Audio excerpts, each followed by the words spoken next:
Neal, what do you think is going on with Mark Meadows, and why not just go ahead and turn himself in? And if he succeeds in his efforts to move his case to federal court, there's nothing about being booked that makes that more difficult.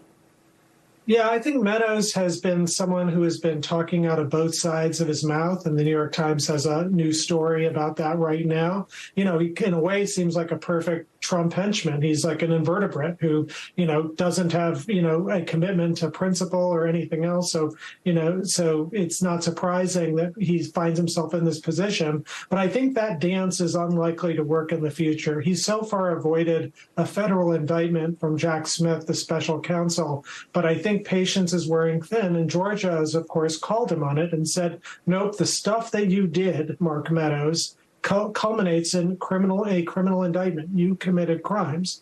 And so Meadows has now filed two different pieces of paper, Nicole, in Georgia court. One is to say this case belongs in federal court, not state court. And the other is to say he's absolutely immune from prosecution. Both are, poppycock, to put it mildly. So the removal for him to move from state prosecution to a federal courthouse requires him to say that he's performing a federal function.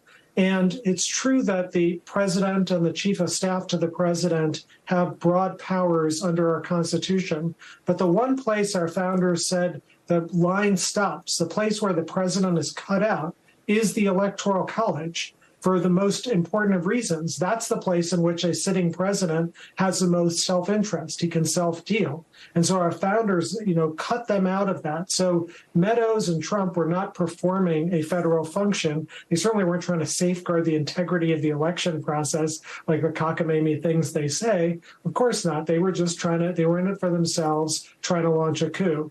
And then on this other idea that Meadows is absolutely immune, when Trump has been tweeting this as well, I can't think of anything more ridiculous. First of all, Haldeman, like back in Nixon administration, Nixon's chief of staff went to prison for Watergate. He didn't get some absolute immunity or anything like that.